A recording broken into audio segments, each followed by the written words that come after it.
Hello and good evening. My name is Rachel German and I will be presenting the Cyber Operations and Risk Management Briefing on behalf of New Zealand.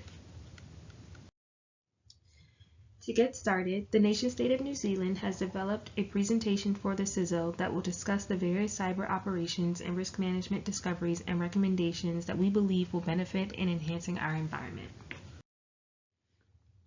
To discuss, the first section we will go over is software assurance. Throughout this section, we will be speaking on what software assurance is, software assurance needs for our organization, the current methodology, and attributes of them. Software assurance implemented by New Zealand needs to be effective in ensuring all software acquired is operating as intended. The model selected during the conference must successfully execute all 7 stages of the software development lifecycle, otherwise known as the SDLC, in order to meet the security needs of our nation, as well as allowing our cyber ops and risk management teams to implement and carry out their required duties. To quickly go over what software assurance is, we have listed 2 bullet points that we believe reflect software assurance and how it directly relates to our organization. It is the level of confidence that software will function as intended. It is the assurance that the software is free of vulnerabilities throughout its life cycle. Software assurance is a process that encompasses both development and implementation of various methods that should be used to ensure software is functioning as intended for as long as it is in use. Some of the software assurance needs that we have identified is that it needs to be effective. It also needs to include all 7 stages of the software development lifecycle requirements, which would be planning, analysis, design, development, testing, integration, and maintenance. During the summit, Team New Zealand will be utilizing the Scrum framework for its effective but flexible advantages during the quick turnaround times imposed by the summit's duration.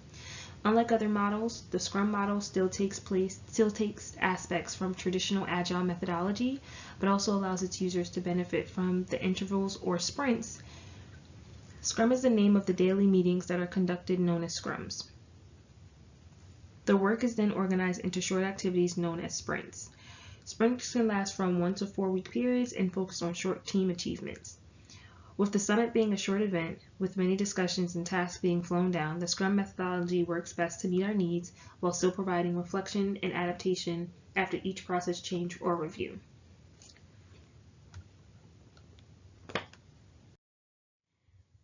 The SDLC model implemented shall also address any of the known supply chain risks. At the summit, each nation experienced a cyber attack that illuminated the importance of protecting not only our networks, but also the software we have connected to it. Each supply chain risk identified can be categorized as either of the following risks: cyber, financial, ethical, or environmental.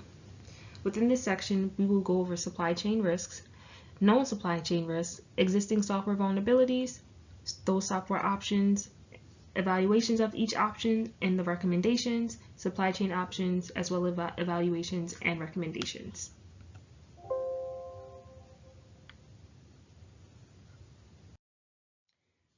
Cyber risk is related closely to the CIA triad and can result in the loss of confidentiality, integrity, or availability of data information or their systems. It hinders organizational operations. Financial risk arises from instabilities both internal and external. Causes can stem from market changes relating to stock, currency, interest rates, and so on. Any risk relating to financial transactions are to be considered financial risks. Acquiring software that is later deemed unsatisfactory or not beneficial would be considered a financial risk. Also, the acquisition of software that costs more than it is benefiting is a financial risk. Ethical risk is the unexpected negative consequence of unethical actions. It focuses more on the premise that every action has a reaction. Carrying out unethical action poses an ethical risk and can impact all other risk areas defined.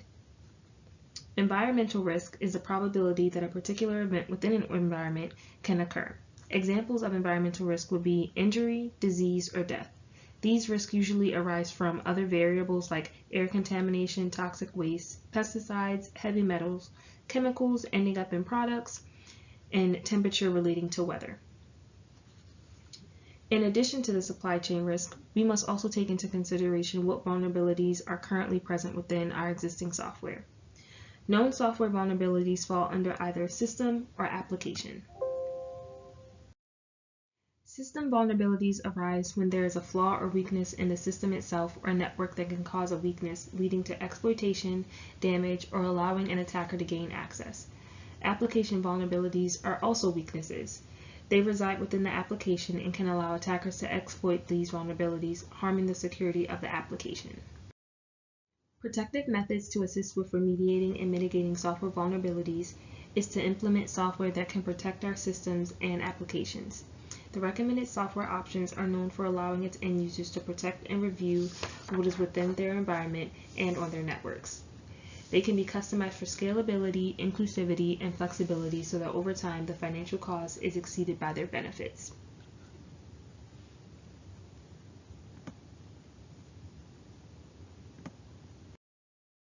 The recommended software options have been evaluated based on the following.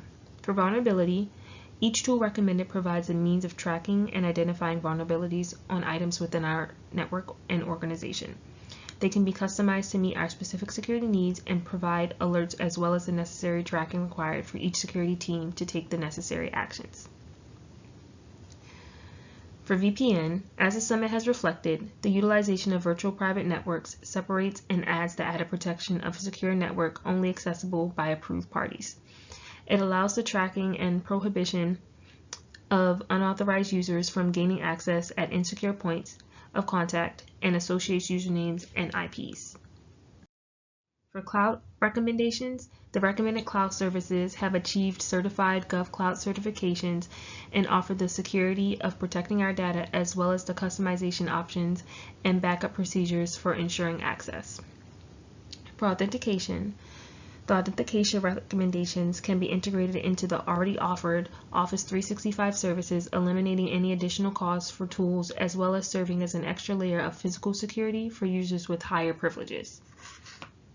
For big data, the New Zealand organization deals with large amounts of data that needs to be processed and reviewed on a continuous/daily basis. The tools recommended are known for their durability and security when sifting through big data and can be cross-functional and integrated into other systems or tools we currently have. Efforts to protect the supply chain aim to remediate and address the known supply chain risks.